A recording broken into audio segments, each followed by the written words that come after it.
Wow. 13 years of school is done. Yes.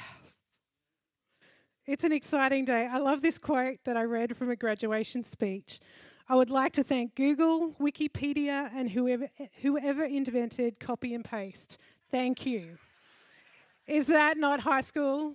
I would love to say it's not college, but kind of just a little bit of a sneak peek, probably will be. So in September, Australia's a little bit different. I was explaining to Teresa earlier and Katie that for us as a senior, when I graduated, we had our ceremony and then we had 6 weeks of exams.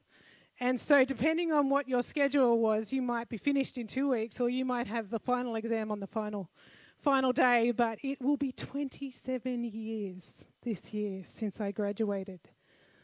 I feel old. And I'm not that old. But I do remember kindergarten. My mum rang me last night and she's like, do you remember this in kindergarten? I'm like, Mum, really? 5 years old. But I did find my kindergarten photo and a couple of others of the students. And we look at those photos, aren't they adorable? I am the only one in a school uniform, and yes, I had to wear a tie. But I do remember elements of kindergarten. I remember being so excited to go. I remember the fear of kind of going, Mum and Dad aren't here. It's kind of that bittersweet moment of, I'm free, but then, oh, hang on, this is all a bit new. I remember making new friends and learning new things. I remember feeling like a grown-up because I had responsibility of bringing my lunchbox home. It had to make it back to my bag after lunch. There was something fearless about us back then. Right, girls? I don't know if you knew your photo was going to be up there today, but there was something fearless about us at kindergarten. We were ready to conquer the world. We were so grown up, or so we thought. We had the fun stuff. We could play games all day. We could read books. But then all of a sudden that moved to math and science. The older we got, the more we had to deal with. The exams got harder. We had to make choices like what subjects do you want to take? What sports do you want to play? I'm not a sport. Sports do not come from my side of the family. But we had to play sport for the first 2 years of high school. What subjects? What is it that we had to do, and we had to make these choices? There were memorable moments that we had, but there's also moments that we're thankful are behind us. We really don't want to revisit. I was thankful to graduate high school. I did not enjoy it. I struggled to make friends. I lacked discipline in my studies. My commute to school was 90 minutes each way. I had to get 2 trains and a bus. I left at 6:45 in the morning, and providing I didn't have an after-school activity, I might get home by 5 p.m. It was not fun. So when freedom came, I embraced it. I enjoyed it. I found a job that was 10 minutes from home, so I didn't have to commute. But it was a new season. And I thought that all of the hard stuff was behind me because I could make the choices. I was in charge of my own destiny. Or so I kind of thought. But one thing I've learned is that seasons are beyond our control. The Bible talks about it. The Byrds wrote a song about it in the 50s that is in many movies. Ecclesiastes 3:1 says this, there is a time for everything and a season for every activity under the heavens. Seasons of life are out of our control, but how we navigate them is up to us. And so for our graduates, one season is ending and a new one is beginning. And from my conversations with with a few of the students, it's a bit mixed reaction. We've got one side that's like, yep, I'm done and I'm happy. We've got the other side that's going, yeah, a bit sad to say goodbye because not ready to adult yet. I love that response. I'm like, yeah, I'm not ready to adult. I'm like, I have a 19-year-old that's still not quite ready to adult. I'm like, well, it's kind of coming upon you. For our family, we've navigated many seasons. We've experienced change, and we have been facilitators of change. And this morning, I just want to share with us, because whether we're graduating high school, we are all in a different season. We all are navigating our life. For the Lozings family, they're navigating a season they didn't ask for. For our students, they've got a little bit more of an idea. For some of us, we're in the best season of our life. For others, it's a bit of a challenge. So I want to share a few lessons that I have learnt along the way. But first I want to read Psalm 23 to you. So if you've got your New Hope notes, I think Psalm 23 is in there if you want to have a look. But let's read it together. The Lord is my shepherd. I lack nothing. He makes me lie down in green pastures. He leads me beside quiet waters. He refreshes my soul. He guides me along the right path for his name's sake. Even though I walk through the darkest valley, I will fear no evil, for you are with me. Your rod and your staff, they comfort me. You prepare a table before me in the presence of my enemies. You anoint my head with oil. My cup overflows. Surely your goodness and love will follow me all the days of my life, and I will dwell in the house of the Lord forever. Regardless of where you find yourself this morning, that first verse is a game changer. The Lord is my shepherd, I lack nothing. Another version says, the Lord is my shepherd, I have everything I need. Lately, I find myself kind of confessing this a whole lot more than what I used to, because when I'm having to deal with the Department of Homeland Security pretty much every other week at the moment, I'm learning, like, the Lord is my shepherd, I have everything I need. I will be able to get through to the IRS and I will get that appointment that I need. I will get the response to say that our green card applications are being looked at. I will get the response that they've received my application. Rob Pelton and I are best friends right now, and we're trying to discover how many different versions of old addresses that we can find with Homeland Security as I'm sending off all our applications. But the first lesson I learned when we're in a new season is embrace the unknown. There's a reason that God doesn't tell us what the whole plan ahead of time. If we knew it, we'd probably not do it. Or we'd be so full of pride and expectation that we would forget who would get us there. When we moved from England to America, we had some idea of what was ahead. It's our second international move, kind of went, okay, we need to do this, and we kind of do that. But then if I knew then what the last 18 months would look like for us, not quite sure that we would have made the move, because my humanity kicks in. And it says, this is going to be hard work. Do I want to walk this journey? But can I tell you that it would have been the biggest mistake for me to say no? Because what we have experienced along the journey, as hard as some of the times have been, there have been moments that you cannot replace, that you can't create, that I would not have wanted to miss for the world. They have stretched us beyond belief. But there are moments of joy and heartbreak. But there have been miracles that I would not trade for anything. You don't have to know it all. And I say that to the students this morning as you're going to university. We call it university, you guys call it college. But as you're going off into this new world, there's a level of freedom and excitement and joy. But then there's, well, hang on a minute, I've got to make new friends. I'm going to be living in my own apartment. What do I do if something breaks? Who do I call if the toilet doesn't, like if it gets blocked? Like, what happens with the air conditioning? It's hot. Well, welcome. Open a window, turn a fan on. How do I do grocery shopping? I remember I was watching someone say that, we were expecting, they had sent someone off to college and they were expecting to kind of, when they went to visit, that they would be doing something exciting. What do you want to do? And they went, can we go grocery shopping? Like, really? That's the first thing you want to do? But as you realize, Paul shared a story and he can share it himself because he tells it way better. But we went to dinner with the Pintos the other night and Paul was telling the story about his first experience of a washing machine. It is worth looking at. It is hilarious. I am thankful he learned a little bit more before we got married. But what I do want to say to you is know that God walks with you. He equips the called. He doesn't want you to walk alone. Joshua 1:9 is the verse that we're sharing with the students today in their gift. And it says this, be strong and courageous. Do not be afraid. Do not be discouraged, for the Lord your God will go with you wherever you go. Ask questions. Slow down. Work at your pace.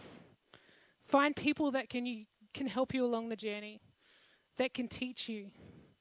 But most of all, allow God to lead you one step at a time. The second lesson we learnt is find the familiar. When everything is changing, what is it that anchors you? As I mentioned, we've dealt with a lot of change, and I can pretty much deal with change as long as I've got something that is familiar. So when we put the kids in school here in Tawas, I'm like, okay, what is it that they can kind of grab onto? And I think the only thing we could come up with was the way they pay for their lunch. Back then when they had to pay for lunch, it was like the way they paid for their lunch was probably the only thing that was the same from where they came from. I'm like, oh, good, that's helpful. Not really. But for us, if you can find that one thing, what is it? When we were in England, we were kind of, you think Australia and England were a lot more similar than they are, but they're not. And so we were kind of getting to the point where we're like, okay, we've dealt with enough change today. What is it that we can find that we can walk into and just know? And so we went to Hillsong Church. We had been part of Hillsong Church in Australia. We found a Hillsong Church close to us. I think it was, I say close, but close is a relative term. I think it was like 40 minutes or something. But we walked in and we knew exactly what to expect. We knew that this is the greeting we would get. We knew that this is how we had to sign the kids up for kids program. We knew that 2 of the songs would be older songs, so we would kind of to be able to at least know the words. We knew exactly what the expectation was. So there was freedom in that. There was a moment where we could restore, where we could feel like, okay, everything else is changing, but I've got my moment just to refresh, to breathe, to work through it. One of the other things that we kind of went on a mission to see what was the same around the world. And I've got to say, probably the only thing food-wise is a Pizza Hut pizza. And I see Paul over here. It's okay. Pizza is not, there's no Pizza Hut near us, so it's good. Jesus is awesome. But a pepperoni pizza across the world from Pizza Hut was the only thing that tastes the same. And so there were moments when I'd be like, I just want to order just a pizza, because it's just that feeling of home. It's not going to cost me a fortune. I'm not going to have to go far to look for it. But that feeling of home and that feeling of familiar. What is it that restores your soul, that allows you to deal with the change, that anchors you when the season starts to overwhelm you? Is it church? Is it your faith? Is it friends? Is it family dinners? Is it breakfast on Sunday at Big Boy with your family that you do after church? Go to a Big Boy. They can be on FaceTime's a wonderful invention. You can be sitting at different Big Boys. Do what it takes where you can find that moment to restore your soul. The third lesson, and probably the one I've learnt the most, and the one I share with our students often, is be you. Sometimes when we're navigating new seasons, we think we have to be someone else in order to cope with the change. No. You were made on purpose. Psalm 138 verse 14 says, I praise you because I am fearfully and wonderfully made. We shared this on Wednesday night at our summer party with the students. I'm like, if you do not hear anything else from me this year, know this. You are made on purpose. You are fearfully and wonderfully made.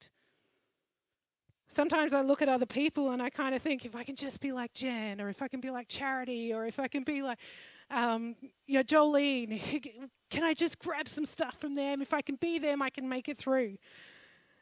I was talking to Trisha about this. I'm like, Trisha's one of my best friends, so I can pick on her. But there's so much about her I admire. And there's so much that I look at and I'm like, wow, I wish I could do that. I wish I could do my hair the way she does. And her face is always beautiful and she always is trendy. And I'm like, man, if only I could be Trisha. And then Dennis and Paul go, no. No.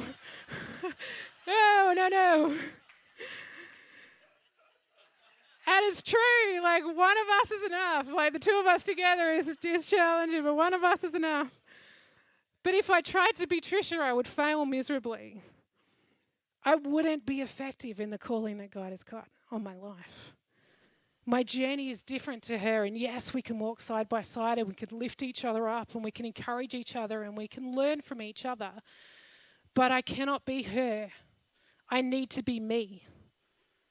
The world needs us to be who we are, not who we are trying to be. And the more I see of social media, the more I'm just like, it is so fake. Paul's message, if you missed it a couple of weeks ago, and we've had, between Coach and Paul, I think we've had some of the best preaching I've heard in church, but Paul spoke a message on your story. Your story gives the other people encouragement to live out what they're working through. They need your story. They need to know what you're going, how you navigated it, so it gives me encouragement that I can make it through as well. Now, as I said, there are things that I can learn. I can learn from Tricia kindness. I can learn courage. I can learn determination and humility. And I've certainly learnt that from a number of our students here today. But this world needs me to be me. Be courageous. Be confident. Be teachable. Be humble, but be you. Don't allow the changing seasons to determine your worth or your value. You are worth dying for. The last lesson I've learnt, and it's probably one of the most important, it's the one we forget the most, is enjoy the journey. We were reminiscing the night before. Paul's mum and her partner came to visit us in the UK a couple of years ago. And she's a big Beatles fan. And so she's like, let's go to Liverpool. I want to catch a ferry across the Mersey. And I mean, the Mersey is not like Huron. Like, it's like probably, I want to say it's the width of this room, but it's probably a little bit bigger. But, whatever it is, it feels like it's the width of this room. Like, honestly, if you've been to Liverpool, you'll understand what I mean. But you go there and I'm like, you're seriously going to wait to get a ferry to go to the other side to say you've caught a ferry across the Mersey?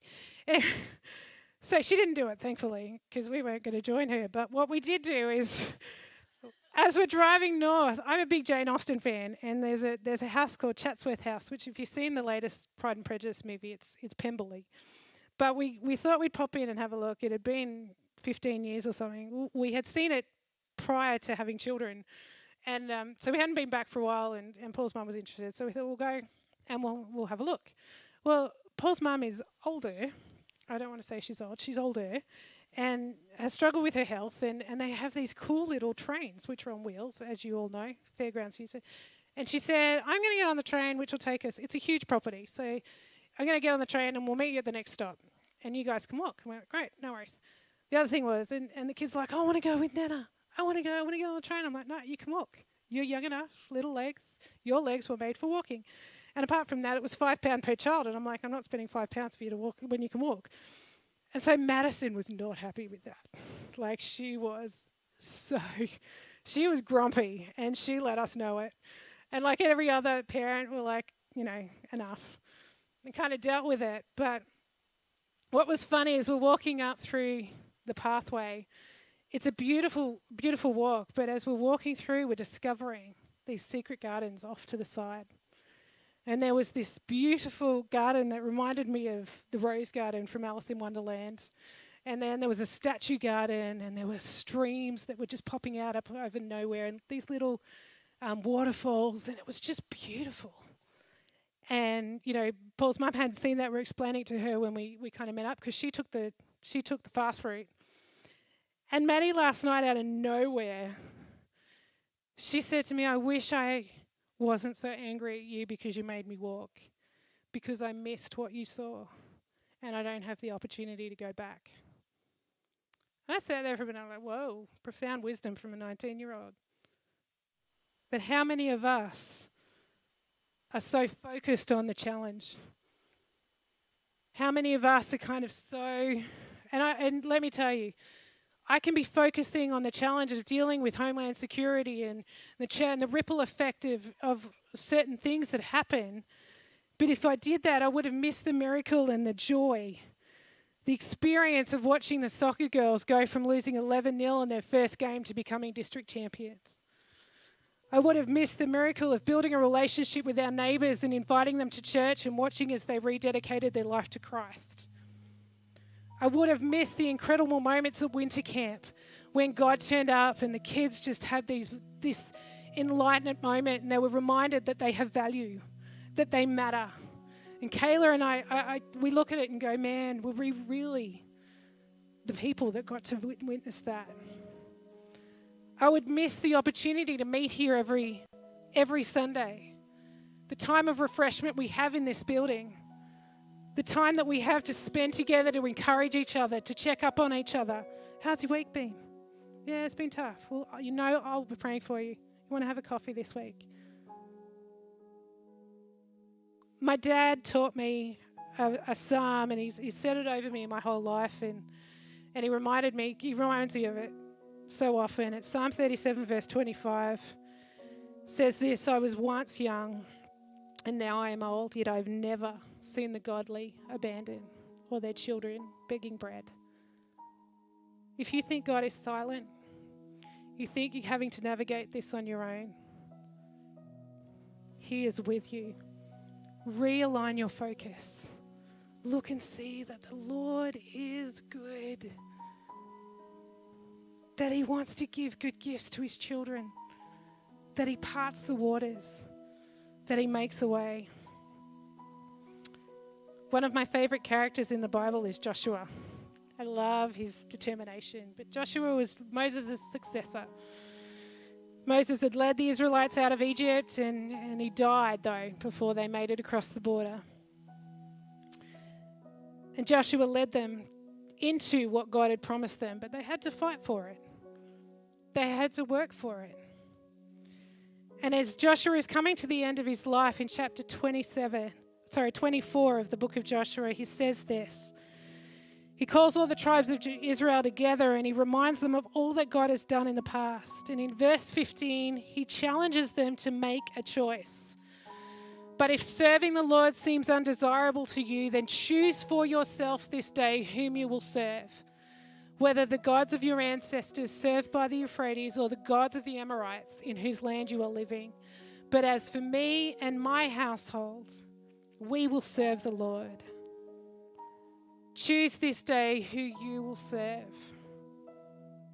Will you serve fear, frustration, disappointment, unforgiveness, exhaustion, self-sufficiency, guilty? God, you've got the whole universe to worry about. This is a little bit too, it seems insignificant. I'll look after this. Do we serve compromise, comparison? God is for you. He will sustain you. He goes before you. But you have to choose to trust Him. Psalm 23:1. The Lord is my shepherd. I have everything I need. Who are you choosing today? Maybe you haven't made that choice before. If not, today I'd love to introduce you to my friend Jesus. Maybe you've made that choice, but the seasons of life have left you a bit bruised and battered, struggling a little bit. Maybe you're starting a new season like our graduates.